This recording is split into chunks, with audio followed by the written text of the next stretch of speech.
पैदा होगी। हमारी भी आस्था है, हमारा भी धर्म है, हमारा विश्वास है, इस मुल्क में हमारी भी हैसियत है, हम भी इसमें टैक्स देते हैं। क्या हम इंसान नहीं? क्या हमें कुचला जाएगा?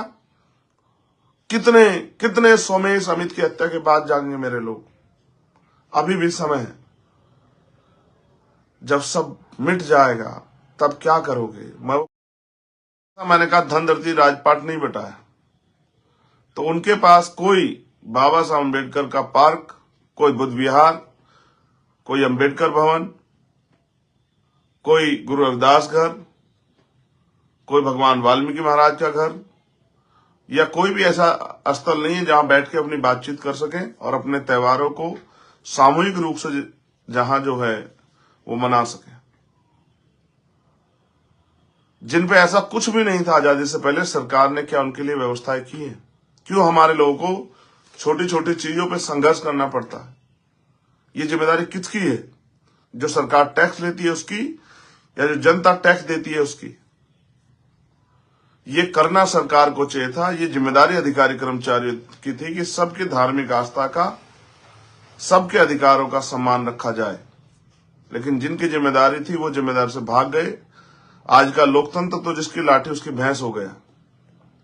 2 महीने पहले उस पार्क पर बाबा उसकी सफाई करके हमारे लोगों ने अपना कूड़ा कचरा हटा के और उस पर बाबा साहब अम्बेडकर का बोर्ड लगाया, जिसको ग्राम प्रधान ने जिसके फीता जिसका काटने काम किया, उस बोर्ड का अनावरण किया।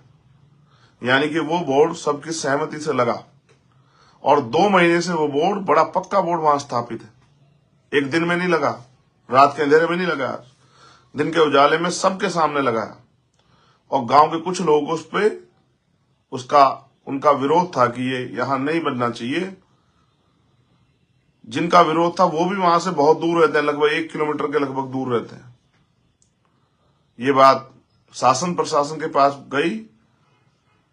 हमारे लोगों ने वहां के अधिकारियों से बात कही और उनसे कहा कि ये ग्राम पंचायत की जमीन है, हम ही इस पे काबिज हैं, हम इस पे बाबा साहब अम्बेडकर का पार्क चाहते हैं। वो कई बार अधिकारियों के पास गए। अधिकारियों की लापरवाही की वजह से, अगर ये बात अधिकारियों ने पहले सुननी होती तो आज इतनी बड़ी घटना को अंजाम नहीं दिया जाता। अधिकारियों की लापरवाही, उनकी हिलावाली और दलितों के प्रति, मुसलमानों के प्रति, पिछड़े वर्ग के जातियों के प्रति, आदिवासियों के प्रति जो सरकार का रवैया है, उसी का खामियाजा उस गांव के लोगों को भुगतना पड़ा। उस दिन हुआ ये कि माताएं बहनें पार्क पर थी, गांव का कोई पुरुष नहीं था। जो बच्चे पेपर दे के आए, सोमेश जिसकी हत्या हुई वो भी 10वीं का पेपर दे के आया था, वो मौजूद थे। पुलिस, कुछ थोड़ी सी पुलिस वहां मौजूद थी। अचानक से अहंकार में एसडीएम साहब, जो है, साहब कहना पड़ेगा क्योंकि अब बड़े अधिकारी हैं, एसडीएम साहब मौके पर आ जाते हैं। अधिकारी के ऊपर जिम्मेदारी होती है। अधिकारी मालिक नहीं होता है, अधिकारी कर्मचारी होता है, जनता का सेवक होता है। उसी जनता के टैक्स के पैसे से उसको तनख्वाह मिलती है, उसी से उसको खाने के लिए अच्छी रोटी और सुख सुविधाएं मिलती है, पद प्रतिष्ठा मिलती है, उन्हीं जनता की सेवा करने के लिए। आते एसडीएम साहब खाकी पहने हुए कर्मचारियों को आदेश देते हैं कि इनको हटाओ। जब महिलाओं को हटाया जाता है तो महिलाएं इसका विरोध करती हैं। आप जाकर देखेंगे, मैंने जाकर देखा है, वो रेतीली जमीन है, एक कंकड़ आपको नहीं मिलेगा वहां। महिलाएं वहां लाठी डंडे तलवार लेके नहीं खड़ी थी, उनको तो उम्मीद भी नहीं थी कि उनके साथ क्या होगा। और फिर पुलिस की लाठी उन महिलाओं के शरीर पे पड़ती है, उनको पीटा जाता है, गलत जगह से छुआ जाता है, धक्के दिए जाते हैं। वो जो बच्चे उनके साथ खड़े थे वो विरोध का हिस्सा बनते हैं। आप महसूस कीजिए, लॉ एंड ऑर्डर मेंटेन के नाम पे जो तांडव वहां हुआ, नरसंहार जो हुआ वहां, उसको भी आप समझिए कि आपने कहीं नहीं देखा होगा। पूरे देश में हजारों घटनाएं हमने देखी हैं। बड़ी बड़ी जमीनों पे पूंजीपतियों ने कब्जा कर रखा है, दबंगों ने, ताकतवर लोगों ने कब्जा कर रखा है। वो एक गज जमीन नहीं छुटा सकती सरकार। इतनी पंचायत की जमीन जो है, ग्राम पंचायत की, दबी हुई है हर गांव में। कहीं 200 बीघे, कहीं 300 बीघे, लेकिन उस 1.5-2 बीघे जमीन पर, जो कि पहले से दलित उस पर काबिज थे, उस 1.5-2 बीघे जमीन के लिए गोली चलाई जाती है। निहत्थे दलितों पे, ये जलियांवाला बाग कांड जैसा है लगभग। गोली चलाई जाती है, एक बच्चे के सिर को चीर के गोली निकल जाती है फाड़ते हुए, और एक बच्चे को 2 टांग में गोली लगती है, एक को हाथ में लगती है। और ये होने के बाद भी पुलिस गोली चलाती है। 8-10 राउंड जो मुझे बताया गया गोली चली। जब उसके परिवार के लोग उस बच्चे को खींच के बाबा साहब को बोर्ड पर ले आते हैं, और जब अहंकारी एसडीएम को वो नौजवान 17 साल का खून में लथपथ बंद सांस से दिखाई देता, तो एसडीएम के पैर उखड़ जाते हैं, एसडीएम भाग जाता है। आपने देखा कोई एसडीएम नाम पद का कर्मचारी पत्थर उठा के महिला को पीटता है, और मैंने वीडियो भी जारी करवाई। आप देखिए किस तरह से जातिगत गालियां दी जा रही हैं, जैसे मन मना के ये सब चीजें की गई। फिर बड़े बड़े अधिकारी पहुंचते हैं, परिवार अड़ जाता है कि किसी भी कीमत पे हम डेड बॉडी नहीं उठने देंगे, हम अपने बच्चे को न्याय दिला के रहेंगे। अधिकारी जाके समझाते हैं, बात आगे बढ़ती है। जब पुलिस पूरे गांव की घेराबंदी कर देती है, नया आदमी कोई जा नहीं पाता है, और बड़ी देर के बाद घायलों को अस्पताल लेके जाया जाता है। आपको जान के अचरज होगा कि सोमेश ने तो मौके पर दम तोड़ दिया, लेकिन अमित जो अस्पताल जाता है, उसके दोनों पैरों में गोली लगी हुई है, और यह बताया गया कि उसके पैर में गोली है, फंसी हुई है गोली। लेकिन आपको जान के आश्चर्य होगा, मैंने कुछ देर पहले ट्वीट किया था, कुछ घंटे पहले, अभी तक अमित के पैर की गोली नहीं निकाली गई। 36 घंटे ज्यादा समय बीत गया। मैंने कल भी ये शंका जाहिर की थी कि ऐसा ना हो इन्फेक्शन होकर उसकी टांगे काटनी पड़े या उसकी जान चली जाए। क्यों सरकारी हॉस्पिटल में उसका इलाज अच्छा नहीं हो रहा है? क्यों उसको हायर सेंटर रेफर नहीं किया जा रहा है? अगर डॉक्टर कमी है, किसी और चीज की कमी, क्योंकि वो आई विटनेस है, उसने मौके पर देखा है सब चीजें होते हुए। वो एक एक आदमी को पहचानता है। आपको याद होगा हाथरस की बेटी के समय मैंने कहा था कि अगर उसको बचा लिया जाएगा, जिस तरह से मीडिया उसके आरोपों को निगलेक्ट कर रही थी, कि जो परिवार ने लगाए थे कि भाई ऐसा कुछ नहीं हुआ, मैंने कहा था उस बच्ची को बचा लो, वो स्वयं बता देगी उसके साथ किसने, कब, कहां और क्या क्या अपराध किया है। उसी तरह से मैंने अमित के ऊपर भी चिंता जाहिर की कि अमित को बचाना चाहिए। पुलिस परिवार को डरा धमका के, जैसा मुझे परिवार ने बताया कि डरा धमका के पुलिस ले जाती है, और अर्थी का सामान, अंतिम संस्कार का सामान भी अपने साथ लेके आती है। एक कपड़ा परिवार को नहीं डालने दिया पुलिस ने उस बच्चे के ऊपर, जिस बच्चे को मां ने 9 महीने पेट में पाल के रखा, और 17 साल का अपना खून, दूध रूपी खून पिला पिला के बड़ा किया। जिस पिता ने भूखे प्यासे रह के अपने बच्चे के लिए सपने देखे, वो पुलिस मैन बनना चाहता था, लेकिन उसको नहीं पता था कि उनके द्वारा दिए गए टैक्स के पैसे से जो गोली आएगी सरकार की, उसी गोली से, उसी पुलिस के जरिए उसको ये दुनिया छोड़नी पड़ेगी।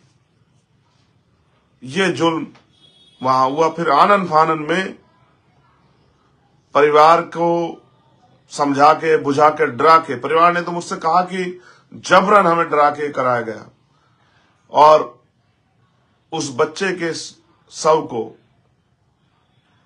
अंतिम संस्कार कर दिया गया। मां चीखती रही, बहन चीखती रही, भाई चीखते रहे। मुझे संभल में 3 घंटे ज्यादा डिटेन रखा गया। मैं लड़ता रहा कि मुझे जाना है, जाना है। फिर जब मैं वहां पहुंचा, मैंने परिवार से बात की, तब उन्होंने मुझे सारी बात बताई। आपको जान के बड़ा अचरज होगा कि नालायक कर्मचारी अधिकारियों का दिल तब भी नहीं पसीजा उस एफआईआर में। उनकी जो मांगे हैं, वो तो सीधे सच्चे लोग हैं, उन्होंने किसी के खिलाफ मुकदमा नहीं दर्ज कराया अभी तक। उन मांगों को इस तरह से लिखा गया है, किसी एफआईआर में आपको पीड़ित पर परिवार के लिए जो मांगे समाज रखता है कि भाई इनको मुआवजा दिया जाए, इनके लिए ये किया जाए, इनको नौकरी दी जाए, ये पार्क बने, दूसरे अधिकारी उसको एफआईआर में लिखा जाता है, एफआईआर की मजाक बनाने के, एफआईआर को कमजोर करने के लिए। अभी तक मुझे बिल्कुल अभी की जानकारी नहीं है कि क्या उस बच्चे की टांग से गोली निकली है निकली, लेकिन अब कई बातें मेरे सामने ये है, आखिर किसके इशारे पे एसडीएम साहब ने गोली चलाने के आदेश दिए? आखिर वो क्या था? कोई धन का लालच था, किसी पद का लालच था, किसी नेता ने उनको फोन करके करने कहा? इसलिए मैंने न्यायिक जांच की मांग की और आज मैंने सीबीआई जांच की मांग की, सुप्रीम कोर्ट या हाई कोर्ट के किसी जज की निगरानी में। क्योंकि जो लोग आज ये कह रहे हैं कि वहां जबरदस्ती वो कर दिया, जमीन पे वो कर दिया, सच सामने आना चाहिए। वो तब आएगा कि किसकी गलती और किसके इशारे पे ये हुआ, किन नेताओं के फोन उस अधिकारी को गए, वहां के एसएसपी को गए, वहां के एसपी को गए, सीओ को गए, थानेदार को गए, चौकियों के लोगों को गए। आखिर कॉल डिटेल पता लगनी चाहिए, किन से वो बात कर रहे थे जिनके आदेश पे उन्होंने तत्काल गोली चलाने का आदेश दे दिया। ये घोर लापरवाही। और क्यों जब दलितों, पिछड़ों, मुसलमानों, आदिवासियों की बात होती है, सिखों की बात होती है, बौद्धिस्टों, ईसाइयों की बात, तब पुलिस की बंदूक में इतना जोर कहां से आ जाता है कि वो सीधी सर में गोली मारते हैं? ये सवाल, और इन सब के सवालों के जवाब तब मिलेंगे जब इस घटना की सीबीआई जांच होगी, फेयर जांच। आप महसूस कीजिए, मैंने जो मांगे उठाई हैं वहां परिवार की मांग नहीं, हमारी सबकी मांगे हैं कि मुख्यमंत्री जी कहते हैं कि सबका साथ, सबका विकास, सबका विश्वास। तो ऐसी घटना लखनऊ में हुई,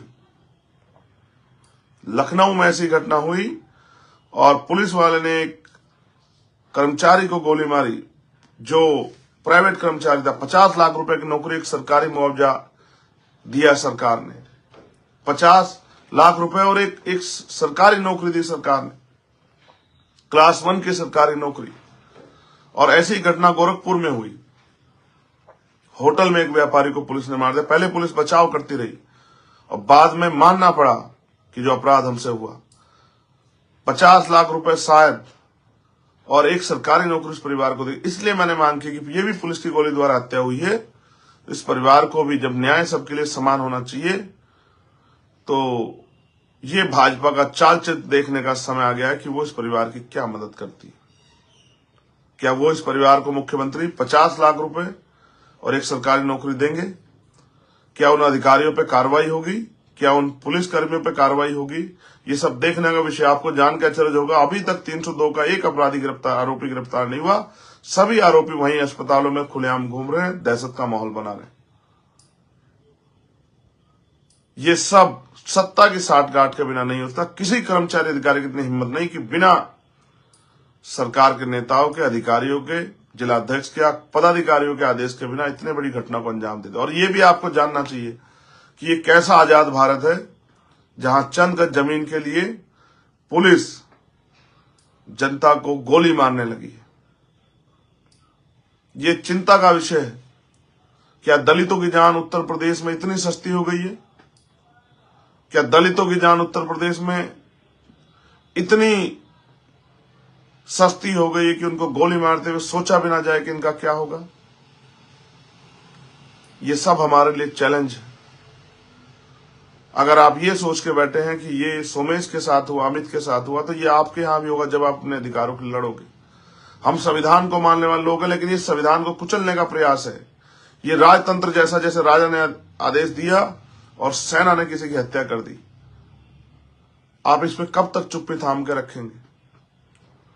अगर अमित को कुछ होता है या अमित का अच्छा इलाज नहीं होता, अभी मैंने एफआईआर भी पढ़ी, 307 नहीं लगी एफआईआर में क्योंकि अमित को गोली लगी हुई है, 307 धारा नहीं लगी है।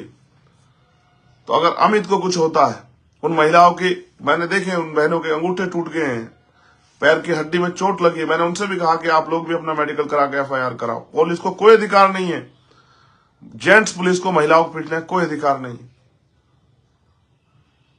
महिला पुलिस अगर महिलाओं को रोकने का काम करती समझ आता, लेकिन अगर पुरुष पुलिस महिलाओं को पीटने का काम करती है, उनको जातिगत गालियां देती, तो आप समझना चाहिए कितना प्रेशर होगा पुलिस के ऊपर, कितना जो है उनको कहा गया हुआ है सब करने के लिए। और ये एक साजिश भी हो सकती है पिछड़े और दलित वर्ग के लोगों को लड़वाने की। जैसा मैंने कहा, दो पक्षों में कोई विवाद नहीं था जो मीडिया ने चला है, कोई विवाद नहीं था। विवाद था वो भूमि पे काबिज थे और पुलिस उनको हटाना चाहती थी, वो बुलडोजर ले आई। लेकिन बाबा साहब का बोर्ड हटने देने के लिए, बाबा साहब के अपमान को अपने आंखों से देखने के लिए हमारी बहनें, महिलाएं तैयार नहीं थी। आप समझिए, एक बाबा साहब के बोर्ड के लिए वो महिलाएं जो बहुत पढ़ी लिखी नहीं है, उनके दिल में बाबा साहब की जगह है। अगर बाबा साहब के संविधान से छेड़खानी करने का भारतीय जनता पार्टी प्रयास करेगी तो इस देश में क्या होगा? ये अम्बेडकरवादियों की ताकत है। ये बाबा साहब ने जो हमारे लिए किया, और उनके बाद के जो महापुरुष थे माननीय काशीराम साहब और जो उनके और साथी थे, उन्होंने ये आंदोलन के जरिए हमारे दिलों में भर दिया कि बाबा साहब अम्बेडकर के सम्मान और संविधान के सम्मान के लिए हम कुछ भी कर सकते। 2 अप्रैल 2018 का आंदोलन इस बात का उदाहरण है कि जब हम अपने हकों को बचाने के लिए आएंगे तो हर कीमत से गुजर जाएंगे।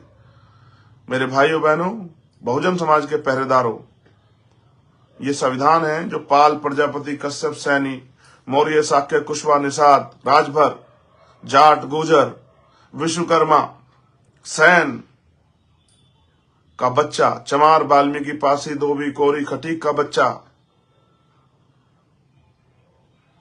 मुस्लिम समाज में जो बैकवर्ड जो है, बैकवर्ड जातियां जो हैं, ओबीसी जातियां, उनके बच्चे कुर्सी पर बैठ जाते हैं संविधान की वजह से। और ये कुर्सी पे बैठना आपको चुभ रहा है सत्ता में बैठे लोगों को, इसलिए वो लगातार आरक्षण पे हमला कर रहे हैं, लगातार सरकारी नौकरियां खत्म कर रहे हैं, लगातार लोकतंत्र की हत्या कर रहे हैं, पैसे के आधार पर राज करना चाहते हैं और डंडे के आधार पर राज करना चाहते हैं। आज नहीं जागे तो कब जागोगे? कल किसी सोमेश अमित के साथ फिर ये होगा। और अकेला चंद्रशेखर कितनी घटनाओं में जा क्या क्या कर लेगा। पूरी हिम्मत तो करता हूं सभी जगह पहुंच जाऊं, पूरी हिम्मत करता हूं, लेकिन राजनीतिक ताकत भी बन जाए इसलिए भी लड़ रहा हूं, प्रयास कर रहा हूं, संघर्ष कर रहा हूं। मैं ये सवाल छोड़ता हूं आपके सामने, आखिर इससे ज्यादा आगे बढ़ के हम लोग क्या कर सकते हैं? और अगर आज भी आप चुप हैं और हमारा साथ नहीं दे रहे हैं तो आप सोचिए कि कल जब कुछ बचेगा नहीं तो फिर आप लड़ाई को किसके सहारे और कैसे लड़ेंगे? मैं सीबीआई जांच की मांग करता हूं जिससे दूध का दूध और पानी का पानी हो जाए और उन अधिकारियों पे सख्त कार्रवाई की मांग करता हूं। सिर्फ हटाने से काम नहीं चलेगा, उनको नौकरियों से, उनको जो है उनकी नौकरियों से बर्खास्त उनको किया जाए और उनको गिरफ्तार करके जेल में भेजा जाए। उस परिवार की मांगों को माना जाए। जिस तरह का न्याय मुख्यमंत्री ने अन्य लोगों के साथ किया, क्या मुख्यमंत्री जातिवादी हैं जो दलितों के साथ एक ट्वीट नहीं कर पाए अभी तक? इतनी बड़ी घटना पर उनके पुलिस के द्वारा जो अपराध किया गया उस पर क्या मुख्यमंत्री इस परिवार को मिलने बुलाएंगे या मिलने जाएंगे? दलितों का हितैषी होने की बात करने वाले मुख्यमंत्री जी, दलित सम्मेलन करने वाले हापुड़ से बहुत दूर, देरी का रास्ता नहीं। आपने पहला सम्मेलन हापुड़, उसमें बुलंदशहर हापुड़ में किया था। क्या आप जाएंगे परिवार से मिलने? क्या आप उनके आंसू पूछेंगे? उनके घर खाना खाने का दिखावा करने वाले मुख्यमंत्री जी, प्रधानमंत्री जी, क्या आप दलितों के आंसू पूछोगे? ये कहने वाले कि दलितों को मत मारो, मुझे मार लो, ये बातें करने वाले प्रधानमंत्री जी, क्या आपका दिल पसीजा? जब 17 साल के बच्चे के साथ खून की होली आपकी उत्तर प्रदेश की डबल इंजन की सरकार की पुलिस ने खेली, उस मां को आप जवाब दे पाएंगे? उस बहन को जिसने अपना भाई खो दिया उसको जवाब दे पाएंगे? उसके पिता को जवाब दे पाएंगे? रोज ये घटनाएं होती हैं, रोज होती हैं। मैं सब पे नहीं जा सकता, मगर मैं आपसे पूछना चाहता हूं कि अपने देश में क्या हम दसवें दर्जे के नागरिक नहीं हो गए? क्या हम इस देश में संविधान के रहते इस जुल्म को सहने के लिए मजबूर नहीं हो रहे? और अगर हो रहे हैं तो फिर जागिए, इस अन्याय के खिलाफ बोलिए। अगर आप भाजपा में भी हैं, भाजपा किसी मोर्चे के सदस्य हैं, भाजपा में आप MP MLA मंत्री हैं, तो अगर वास्तविकता में आपका जमीर जिंदा है, आप वास्तविकता में समाज के हितैषी, तो बोलिए। और अगर आप नहीं बोल सकते तो आपको कोई अधिकार नहीं है कि बाबा साहब अम्बेडकर के द्वारा दिए गए अधिकारों पे, उनकी हिस्सेदारी पे काबिज होके आप उनके पिछलग्गू, उनके पिट्ठू बन के समाज की पीठ में छुरा घोंपें। आप जिस भी दल में हैं, इस अन्याय के खिलाफ बोलिए, बोलने की हिम्मत जुटाइए। CBI इनकम टैक्स का डर छोड़िए। समाज को हमारे बड़े नेताओं की जरूरत है। मैं जे इतनी हिम्मत बीमार में आजाद समाज पार्टी वो जुटा रहे हैं, लेकिन जो बड़े नाम वाले नेता, मैं उनसे भी कहूंगा कि आज समय है उस समाज के साथ खड़े होगा जिस समाज ने आपको ताकत दी, जो समाज आपकी आवाज बना, जिस समाज की वजह से आप कुर्सी बैठे, उनके बच्चों को, उनकी बेटियों को, उनके बेटों को, उनकी पत्नियों को, उनके परिवार के लोगों को, बुजुर्गों को आज आपकी जरूरत है। आज आपकी चुप्पी उत्तर प्रदेश और देश में दलितों के दमन का कारण बन रही है। यह अन्याय कितने दिन चलेगा? दलितों की हत्याएं कब तक होंगी? पिछड़े मुसलमानों और आदिवासियों की हत्याएं कब तक होंगी? इसका जवाब भी उत्तर प्रदेश और केंद्र की डबल इंजन की सरकार को देना चाहिए। आखिर आजादी के बाद अब तक हमें मिला क्या है? आज तक हम पे, मैं लौटा जब उस गांव से, उसके बराबर वाले गांव में, मेरे नाम याद है, कपरानी का मजरा, दौड़ के आए लोग, मेरी माएं बहनें दौड़ के आए और मैंने पूछा रोजगार क्या है, तो मजदूरी। आने वाले समय में तो आज तो 20 आदमियों का काम एक मशीन कर देती है, सारी मजदूरी खत्म हो जाएगी। तो क्या मेरे लोग इस देश में भूखे नंगे रहेंगे? पक्के मकान भी अभी तक नहीं बने उन लोगों के। तो आपकी राजनीति ने, आपकी राजनीतिक व्यवस्था ने इस देश के दलितों, पिछड़ों, आदिवासी, मुसलमानों को दिया क्या है? आपको इसका जवाब देना पड़ेगा। आज नौजवान दुखी है बेरोजगारी की मार से, महंगाई की मार से, गरीब दुखी है, किसान दुखी है, फसलों के दाम नहीं मिल रहे, किसान आंदोलन कर रहा है, व्यापारी दुखी है, छोटा व्यापार खत्म होता जा रहा है। आप पूंजीपतियों के दलाल बन गए हो। भाजपा के नेता 15-15, 14-14 लाख करोड़ रुपए उनके माफ करते हो। गरीब के 5,000 रुपए के बिल पे उसका कनेक्शन काट के उसको मुकदमा लिख के जेल भेजते हो। किसान सुसाइड करता है, नौजवान सुसाइड करता है, पेपर भर्ती लीक होते हैं।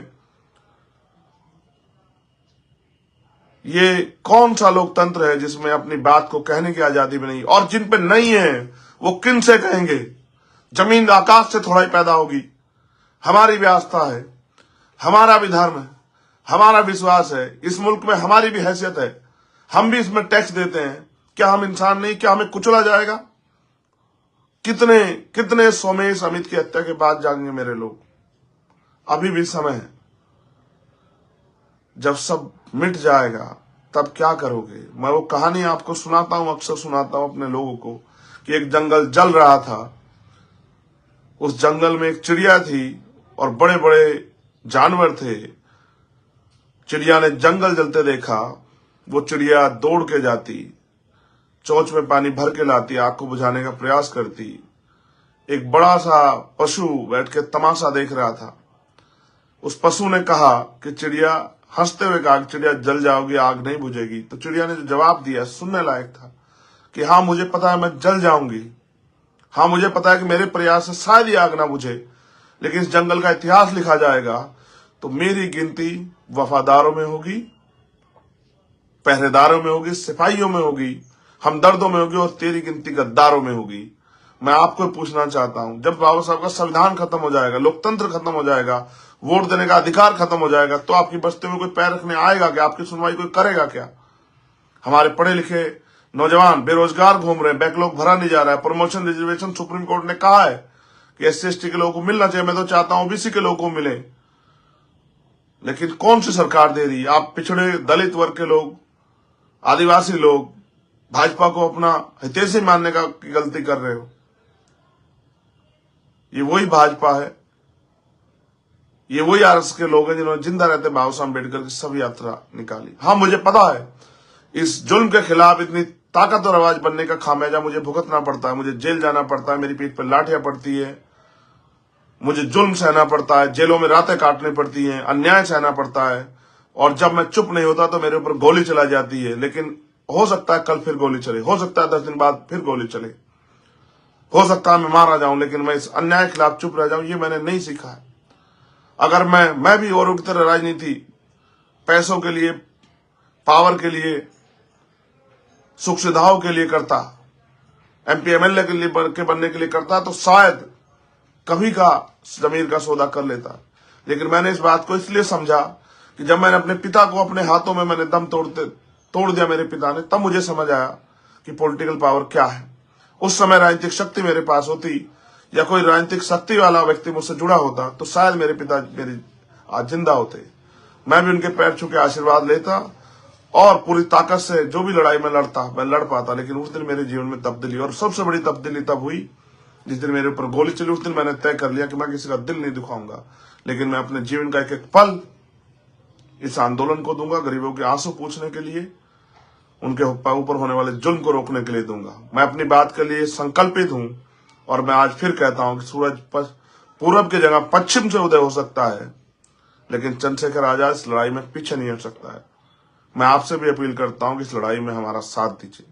मैं आपसे भी कहता हूं कि जुल्म के खिलाफ लड़ने में आप हमारी हिमायत कीजिए। अगर साथ भी नहीं देखते कम से कम बोलिए, जो जुल्म करने वाले के हाथ रुके, उसकी ताकत कमजोर पड़े। ये लोकतंत्र है, यहाँ जनता के पास ताकत है। आप तय करते हो कि कौन कौन ताकतवर होगा, कौन कमजोर होगा। आपकी चुप्पी कल और लोगों का खून बहाएगी। आपकी चुप्पी इस देश को जो बेचने वाले लोग हैं उनको ताकत देगी, और आप अगर बोलने लगे तो हमारा लोकतंत्र और संविधान भी बचेगा। आपकी वो एकजुट होना पड़ेगा। मैं अपने कर्मचारी साथियों से भी कहता हूं, मैं जहां नगीना में लड़ रहा हूं वहां मुझे आपकी मदद की जरूरत है। आपके दो रिश्तेदार साथी वहां रहते होंगे। मैं दलित, पिछड़े, मुसलमान हो, आदिवासी हो, सिख हो, जैन, बुद्धिस्ट हो, ईसाई हो, हर न्याय पसंद व्यक्ति से कहना चाहता हूं, अपनी माओ बहनों से कहना चाहता हूं, इस लड़ाई में मुझे मौका दें कि मैं इस लड़ाई को लड़कर दिखाऊं कि किस तरह से सेवा भाव से राजनीति होती है और राजनीति के जरिए किस तरह से गरीबों की जिंदगी बदली जाती है। सब कुछ संभव है, लेकिन संभव वही कर सकते हैं जिनके पास शक्ति है। हम राजनीति में कामयाब हुए बिना इस जुल्म जाति खत्म नहीं कर सकते हैं। तो नगीना के लिए मेरी आपसे अपील है और संगठित होने की देश भर में आपसे अपील है। और कितनी जो है परीक्षा देने के बाद आपको समझ आएगा कि इस देश में कौन लड़ रहा है और कौन बैठ के तमाशा देख रहा है। मैं किसी को बुरा नहीं कह रहा हूं। जिस दिन मेरे ऊपर गोली चली उस दिन मुझे समझ आया कि जीवन तो एक दिन खत्म होना है, उससे पहले अच्छा प्रयास किया जाए कि समाज अपने पैरों पर खड़ा हो जाए।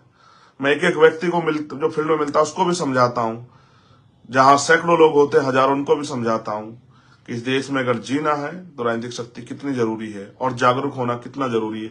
मेरा प्रयास है भीम आर्मी आजाद समाज पार्टी के साथियों के माध्यम से कि लोग जागरूक हो। जिस दिन लोग जागरूक हो गए उस दिन अपने अधिकारों को प्राप्त कर लेंगे। आप महसूस करो, इतने लोगों की जिंदगी बदल गई बाबा साहब अम्बेडकर संविधान देखिए। संविधान नहीं रहेगा तो हमारी आजादी का क्या होगा। हम किस बात का इंतजार कर रहे हैं।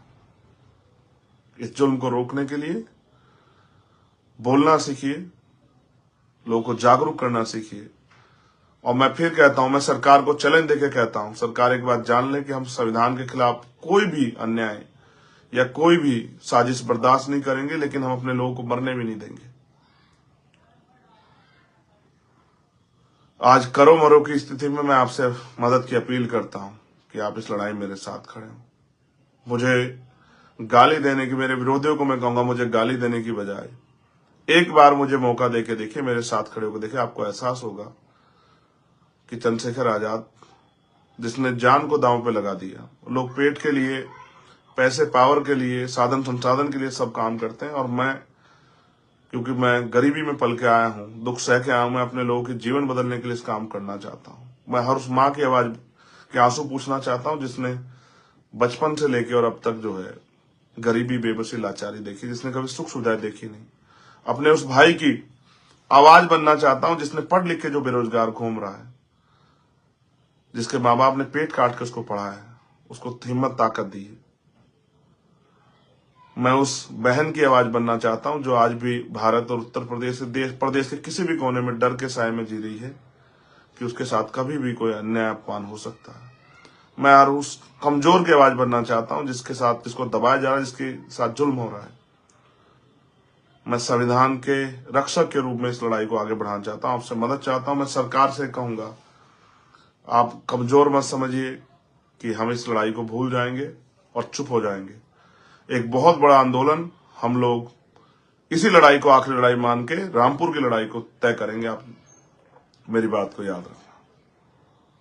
क्या तो सरकार जिस तरह से और लोगों को न्याय दिया उस तरह से उस परिवार को न्याय दे, वरना उत्तर प्रदेश और देश में कमर कस ले कि हम किसी से बड़े आंदोलन करने के लिए तैयार हैं। इस दर्द को रोज रोज अपने लोगों को मरता देख के जो तकलीफ होती है वो ऐसे नहीं, उसको नहीं बताया जा सकता शब्दों में। ये स्वीकार्य नहीं है। मुख्यमंत्री जी इस अन्याय को रोकिए और आपसे नहीं रुकता तो कुर्सी खाली कीजिए। अगर आपसे नहीं होता है, झूठ बोलना बंद कीजिए, दिखावा करना बंद कीजिए। जय भीम, जय भारत, जय संविधान, जय विज्ञान, जय लोकतंत्र।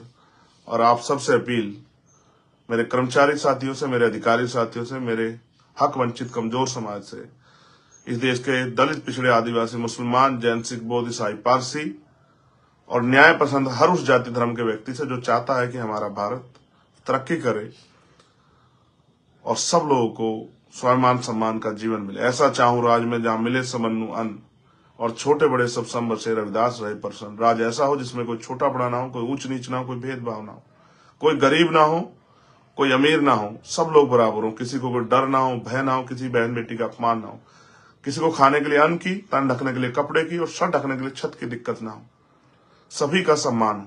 उस राज को उन्होंने नाम दिया बेगमपुरा राज, बिना गम का राज। हर व्यक्ति खुशहाल हो, किसी की जिंदगी में कोई गम ना हो। मैं संदेश के तौर पे अपने लोगों से कहूंगा जो सतगुरु रविदास जी महाराज ने 600 साल पहले कहा कि रविदास मानुष करी बसन को सुकर है दो ठाव, एक सु सब राज माही दूसर मरगट गांव।